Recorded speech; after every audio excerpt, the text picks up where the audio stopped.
Vous devez certainement reconnaître le circuit des 24 heures du Mans. C'est la 3e édition cette année du VVFest Festival. Et je ne vous présente plus Florian Bompas et Enzo Laplacette. Bonjour. Bonjour. Bonjour Enzo. Bonjour. Je le disais, la 3e édition de votre bébé déjà. En effet, 3e anniversaire aujourd'hui. On est vraiment content de ce qu'on a créé en 3 ans. Donc voilà, merci à ceux qui répondent présents déjà. Et puis merci à mon bras droit, mon binôme, parce que sans lui aussi, on ne serait pas là. C'est vrai que c'est énormément de travail, on le disait avant de prendre l'antenne. Ce sont 3 jours avec un programme vraiment dense. Ah oui, ça n'arrête pas de rouler déjà sur la piste. Toute la matinée, ça roule. Donc là, la grande nouveauté cette année, c'est les monoplaces. Donc toute la matinée, ça roule en monoplace, en DD Cup. C'est des coques préparés. Après, on a des shows le midi. Et après, ça roule en parade toute l'après-midi. Donc attention. De garder mes pieds pour le reste de la journée. Voilà, et en fait ça a commencé vendredi. Vendredi c'était uniquement au camping et on a eu un énorme succès, c'est parce qu'on a fait le premier concours de pétanque du Super VVFest et il y avait plein de monde, c'était génial. Et voilà, il y a une soirée concert le vendredi et hier soir on a fait un énorme concert avec un tribut to ACDC. Et sincèrement, il y avait beaucoup de monde. Tout le camping est venu devant la scène et c'était génial. Ça s'est fini très tard, mais on est là ce matin et tout va bien. Et justement, du monde, vous en parliez, Enzo. Vous en attendez beaucoup cette année, en général un peu plus que l'année dernière peut-être.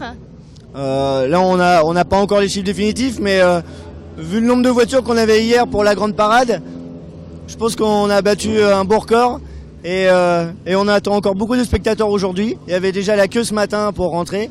Donc je pense qu'on va battre un record et que ce sera la plus grosse édition du Super VVFest. C'est d'ailleurs une grande première, Florian, en France, d'avoir autant de monoplaces en même temps. Oui, en effet, on peut se satisfaire du travail accompli puisque avec Enzo, on a réussi à ramener un plateau de véhicules français, étrangers. On a des pilotes qui viennent d'Afrique du Sud, on a des pilotes belges, hollandais, français. On a un plateau total de 35 monoplaces. C'est exceptionnel pour le souligner puisque ça ne s'était jamais fait en France. Alors comment ça se passe en général? Les pilotes sortent des loges, des paddocks, ils se préparent ici et le départ s'effectue comment? En fait, les pilotes sont dans leur box. On est au Mans, il y a les box des 24 heures du Mans. On ne pouvait pas faire mieux dans tous les cas. Donc les monoplaces, les voitures de course sont avec leurs pilotes dans leur box. On fait ou pas de la mécanique, on prépare les véhicules. Et puis quand c'est à leur tour de rouler, puisqu'on a énormément d'activités pistes, en plus des monoplaces, il y a aussi des coccinelles qui sont là pour la course et le show. Donc quand c'est au tour des monoplaces, tout le monde en piste et c'est un vrai beau spectacle à voir. Les pilotes sont des amateurs, des professionnels, un peu des deux? Il y a un peu des deux, donc Enzo qui a géré la partie répondrait mieux que moi. On a des pilotes, donc comme je le disais tout à l'heure, qui viennent d'un peu partout d'Europe, voire même un peu plus loin dans le monde. Je pense qu'on a des semi-professionnels qui sont là. En tous les cas, il y a des gens qui ont énormément d'expérience en pilotage. Est-ce que vous connaissez un pilote parmi ceux qui sont présents ici? Je suis désolé, je n'ai pas entendu la question. C'est vrai que ça fait beaucoup de bruit ces monoplaces. Je vous demandais si vous connaissiez un pilote parmi ceux qui sont ici. Oui, on va pouvoir interviewer un pilote si on le trouve, mais ce que je vous propose, c'est d'aller interviewer Jackie Morel, qui est, en plus d'être pilote, est l'invité phare du festival. Bon allez, on va voir Jackie Morel alors. C'est parti, merci. Alors est-ce que ce magazine vous dit quelque chose? Eh bien c'est l'origine du festival et Jackie fait partie également. Bonjour. Bonjour. Alors c'est vous le fondateur du Super VV magazine. Oui, voilà, c'est moi qui ai commis cette erreur il y a maintenant très longtemps, hein, ça fera 30 ou je sais pas combien, ouais, donc en 87. Et donc j'étais passionné de Volkswagen, j'avais déjà parlé de Volkswagen dans d'autres magazines avant. Les jeunes pouvaient concrétiser à l'époque, parce que c'était facile d'acheter une voiture, ça valait pas cher, aujourd'hui ça vaut cher. Mais à l'époque ça valait rien, on achetait 4 jantes et on avait la même chose qu'il y avait dans le magazine, les photos avaient été prises en Californie, donc c'est l'inspiration californienne et c'était facile. Voilà. Et comment vous est venue l'idée? Vous étiez vous-même propriétaire d'une VV? Alors moi c'est une vieille histoire, moi j'ai découvert la coccinelle en fait en montant un buggy. J'ai acheté une coccinelle pour la démonter et j'ai trouvé que c'était génial et à partir de là j'ai toujours eu une coccinelle, donc ça c'était en 71, ouais, les 3 quarts d'entre vous étaient pas nés, hein. Et donc Et donc j'ai démonté cette voiture et je suis resté passionné par ça. Ensuite il y a des modes qui sont arrivés dans les années 70 aux États-Unis, le California Look notamment, qui consistait à rabaisser la voiture, mettre des jantes aluminium. Et donc je me suis mis un peu là-dedans. Et quand j'ai créé un magazine qui s'appelait Auto Loisirs avec un ami, on a créé ce magazine, on a mis des coccinelles. Et ça a commencé à générer quelque chose. Il y a des gens qui se sont mis à importer des pièces. Donc après j'ai fini par faire un magazine en 87. Et le magazine existe toujours. Il n'est plus fait tout à fait comme je voudrais, mais enfin, moi je l'ai vendu. Donc j'ai vendu en 2009. Mais jusqu'à 2009, c'était un peu moi qui dirigeais ça. Et donc voilà. Et bah, tout ça, c'est les gens n'arrêtent pas de venir me voir en me remerciant et tout. Je suis content de leur avoir mis la piqûre.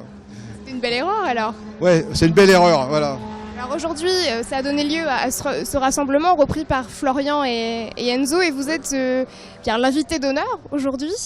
Ouais, bah écoutez, je suis très content qu'il m'ait invité parce que bon, c'est vrai que aujourd'hui je commence à être vieux, je me déplace pas trop, mais bon, ça me faisait plaisir de venir. Et puis bon, j'ai amené la coccinelle, j'ai des jolie bleue. Amis mécanos qui ont eu la gentillesse de la redémarrer parce qu'elle n'avait pas roulé depuis plus de 10 ans. Ah oui, en effet. Moi, j'ai pas roulé avec depuis 18 ans et je roule avec des pneus qui ont 18 ans. Alors, donc c'est pour vous dire, je sais pas acheter de pneus, donc c'est un peu glissant. Et l'idée c'était à la base c'était de faire des baptêmes parce que moi j'adore faire partager ma passion, donc emmener des gens pour qu'ils se rendent compte de ce que c'est qu'une voiture de course. Et malheureusement ici on peut pas rouler, on peut pas amener des passagers, donc j'ai un peu déçu pour ça, voilà. Mais bon. Prochaine fois peut-être. Bah ici non parce que malheureusement. Sur un autre circuit. C'est la France qui est comme ça maintenant, on n'a plus le droit de rien faire, hein, donc. On a peur de tout et il se passe plus rien. Donc, en attendant, vous-même, vous profitez quand même du circuit puisque vous courez aujourd'hui. Ça fait plaisir, je roule un peu et tout, mais là, le fait de pas avoir de pneus, ça fait que j'ai plus de frein parce que quand je freine, les roues se bloquent, donc je freine pas fort, je peux plus faire le point de talon, je peux pas rentrer les vitesses. Donc, on y va tout doux, quoi. Voilà, une voiture de course, c'est un ensemble de choses. S'il y a un paramètre qui déconne, il y a tout le reste qui suit. Donc, comme nous, en fait, nos organismes. Ah oui, c'est pareil, on a le foie, on peut plus boire. Hein, on a le foie. Par exemple. Merci beaucoup, Jackie. Bah, y a pas de quoi. Je vous rends le magazine. Vous les vendez d'ailleurs, je crois.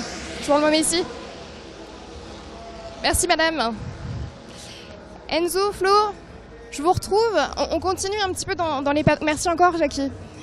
On continue un peu dans les paddocks parce que c'est vraiment caractéristique du festival. C'est l'ambiance un petit peu qu'il y a ici. Et vous avez toujours un peu le même état d'esprit, c'est-à-dire rassembler et partager cette passion que vous avez tous les deux. Oui, tout à fait. Je pense que le maître mot, c'est la convivialité et aussi le partage. Vous l'avez dit à juste titre. Voilà. Aujourd'hui, et comme hier et depuis 3 ans maintenant, on croise les gens avec un large sourire. Ils sont contents d'être là. Donc, je pense qu'on peut dire qu'on est content de ce qu'on a réussi à créer et ce qu'on continue de développer dans le temps. C'est un bel événement et les gens viennent nous voir en nous disant merci. Donc, nous, on les remercie aussi d'être présents. Ça se ressent. Vous avez combien d'exposants dans les paddocks aujourd'hui? Combien d'exposants? On a 45 exposants dans les paddocks, donc ça fait tout le haut du working paddock.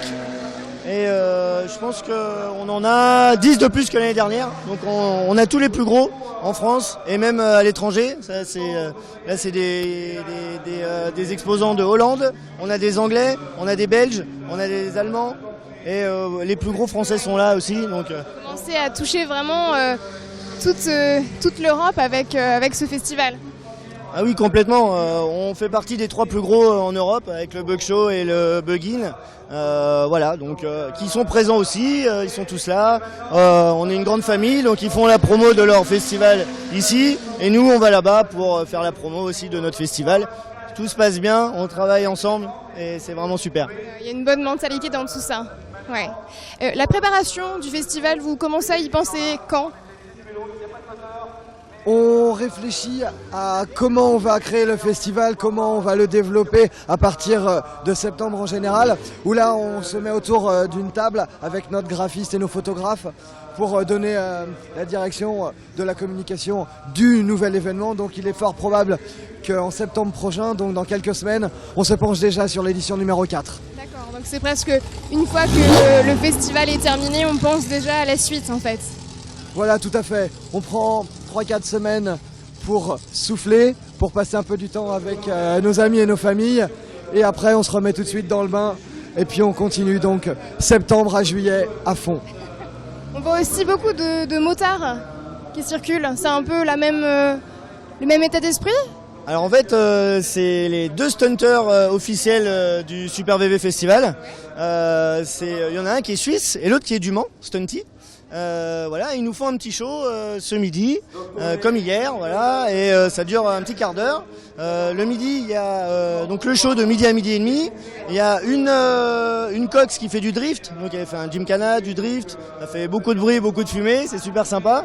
Et après, on a nos 2 stunters qui font des super démos autour de cox et de 181 qui seront sur la piste. Est-ce que vous avez déjà des idées pour l'année prochaine? Des petites nouveautés comme ça à nous annoncer ou c'est encore en réflexion? On a encore plein d'idées à mettre en place parce qu'on ne peut pas tout faire d'année en année. Je pense qu'il y aura des grosses surprises l'année prochaine aussi. Et là, cette année, on a les BMX qui sont génial. là en plus. Et on a le soutien de VV France cette année, officiel. Ils sont là cette année. Et, Avec la nouvelle coccinelle. avec la nouvelle cox et le dernier combi qui a été construit. Et voilà, donc c'est VV officiel qui est là, qui nous supporte, qui nous aide. Et je pense que ça va dans le bon sens pour notre festival. C'est une belle reconnaissance pour vous. Ah oui, on est super contents. Ça s'est un peu décidé au dernier moment, mais ils nous ont bien aidés. Et je pense que c'est que le début d'une longue collaboration. Alors qu'est-ce que l'on voit à l'image? Donc on l'a dit, les BMX, qu'est-ce qu'ils font en fait? Des figures? Oui, en fait, c'est un collectionneur de BMX qui est venu avec ses riders, qui sont d'anciens champions d'Europe, champions du monde. Et donc ils font des petites démos. Et ce midi, on va les emmener sur la piste. Et ils vont saluer tout le monde. Ils vont faire quelques démos. Je pense que ça va être sympa. D'accord. Eh bien merci beaucoup Enzo, Florian pour votre accueil. Merci à toi. Et puis on se reverra sûrement l'année prochaine. À très bientôt. Toujours au même endroit, à peu près la même période. Toujours dernier week-end de juillet. Toujours le même sourire. Oui, il n'y a aucun problème. Nous, on est contents d'être là. Les mêmes lunettes aussi, parce que chaque année vous avez vos lunettes les garçons. Oui, mais en même temps, on se voit le dimanche. Alors, comme le samedi, on se finit un petit peu tard. Vaut mieux qu'on garde nos lunettes, je pense. On fait ça, merci encore, à bientôt. Merci à toi, merci beaucoup. Allez, nous on reprend la route, direction maintenant Conneré. Je vais vous faire découvrir les plaisirs des voyages d'antan. C'est parti.